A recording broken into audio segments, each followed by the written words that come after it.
Welcome back to the BERNINA Skill Builder Sew Along with Sweet Potato Quilts. In this video we're making block 8, which focuses on quarter square triangles and on-point piecing. This block is a little different because our units will be pieced diagonally, leaving triangle edges along the sides, but don't worry, once you're comfortable with 2 at a time half square triangles, quarter square triangles will feel very approachable. I'll walk you through each step so you can piece with confidence. Let's get started. According to the pattern, I'm going to need HST1 squares from fabrics 1, 2, 3, and 4, and HST2 squares from fabric 5.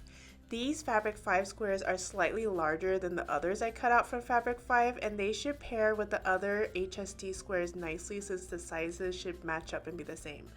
I'll be making 2 at a time half square triangles, and I've already drawn diagonal lines across the back of the fabric 1 through 4 squares. I'm going to take the machine and do the whole process for 2 at a time HSTs, which I know so well by now. Here are the half square triangles I made from fabrics 1 through 4 paired with fabric 5. Now it's time to turn them into quarter square triangles. And just like before, I used the 2 at a time method, which makes 2 units each, but for this block we will only need 1 from each pair. The extras can be set aside for another project. To make the quarter square triangles, I'm going to grab the squares listed in the pattern and draw a diagonal line across the back. The method is very similar to making HSTs. Place the new square right sides together with your HST, but be sure that the diagonal line that you just drew goes perpendicular to the seam of the half square triangle underneath.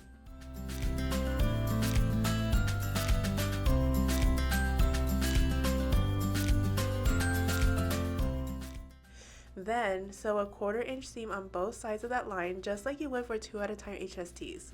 That is what will give us our quarter square triangles. Here are my units now with seams sewn on both sides of diagonal line. If you flip one over, you can see how the seam from the half square triangle runs perpendicular to the new seams that we just stitched. Now here's a little hack. I'm going to stack my units and line them up on my cutting mat point to point along one of the straight vertical lines. I'm going to check that the bottom and top points match up with the lines so everything stays nice and even. And once all the lines connect and points and tips connect, I can trim through all the layers at once. We will save half of these for another project, and when you open the others, you will have your quarter square triangles needed for this block. I'm going to give these a quick press and then I'll be back.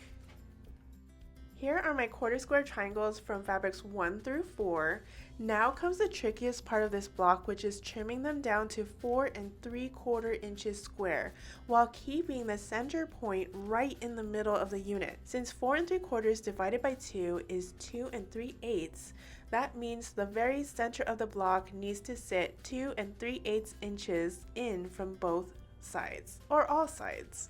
On the ruler, that's just 1/8 shy of the 2.5 inch mark, so if that helps, you can place a sticker or mark that spot to remember it. I'm going to line up that mark with the center point of the block while making sure that the diagonal seam runs along my 45-degree angle line on the ruler. I like to tell myself that the 2 3/8 inch mark is just 1 notch less or short of the 2.5 inch mark. So if you just want to find the 2.5 inch as the center and then just slide it over by 1/8 of an inch mark, that will work too.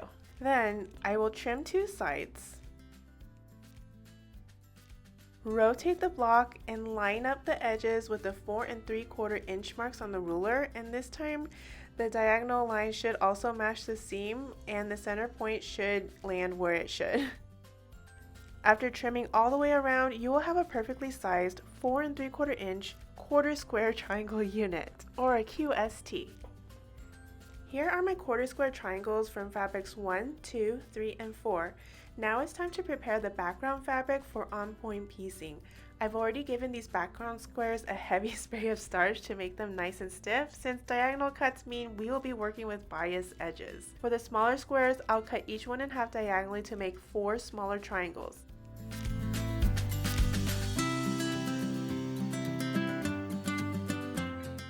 Then, with the larger 8-inch square, I will cut it in half diagonally twice, with that one square yielding 4 larger triangles. The smaller background triangles will be pieced onto the tops of the quarter square triangles. And And when you place them right sides together, you will notice that the background triangle extends past the edge of the quarter square triangle, and that is intentional. To center it, find the tip of the quarter square triangle, align it with the tip of the background fabric triangle, and then slide it down so that the edges match. From there, take the units to your sewing machine and sew along the edge with a 1/4 inch seam. I'll do that for all 4 units, and then I'll come back to show you the next step. Alright, I'm back with my quarter square triangles from fabrics 3, 1, 4, and 2. For now, I'm setting aside fabrics 1 and 3, and I will work with 2 and 4. Next step is to piece the background triangles onto both sides of these units. These are the hypotenuse edges, or the long sides of the triangles, and when you place them right sides together with the quarter square triangle, line up the bottom edge and the side edge. You will notice that the top of the background fabric triangle extends past the point of the block, and that is supposed to happen, so no worries there. It'll give you room for the 1/4 inch seam allowance that will appear later as you sew. And as you sew, this alignment will create dog ears at the corners, which we will trim off later. So just remember, align the bottom, align the side, and let the top extend past the point. I will sew these background fabric triangles on both sides of each unit, and then I'll be back. I'm back with this unit sewn together, and I've already completed step 5 in the pattern to create the next unit. You can see how they will be sewn into rows, and because we're working on point, the layout has a diamond shape with the blocks offset. Before I sew these rows together, I'm trimming off the dog ears, and that helps create nice straight edges, which makes piecing in the later steps feel easier and more accurate. When I pressed, I made sure to press the seams away from the quarter square triangles, and that means in this row, the seams also press toward the middle. With the rows pieced this way in opposite directions, the seams will nest together in opposite directions when I join them, giving a really clean finish.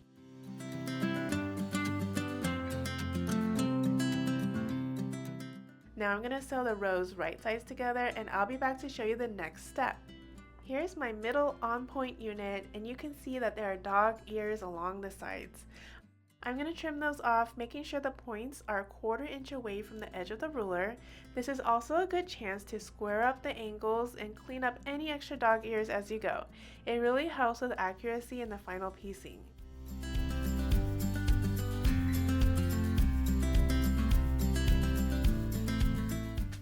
From here, I'm going to follow the pattern instructions to piece the rest of the block together. I'm going to get that done, and then I'll be back with the completed block.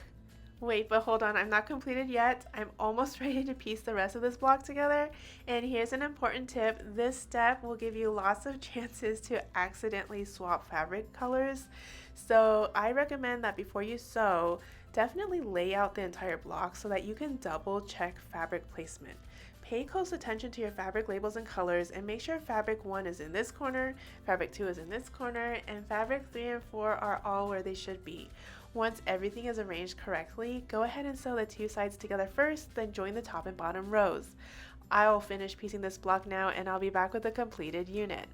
I'm back with the finished block. Here's the fabric 1 in this corner, fabric 2 here, fabric 3, and fabric 4, and I have to admit I did grab my seam ripper once, and that's perfectly fine. It happens to all of us, and it's part of the process, so if you need yours too, no worries. I hope you enjoy making this block, and I can't believe it. We have just one more to go. I'll see you soon for the final block.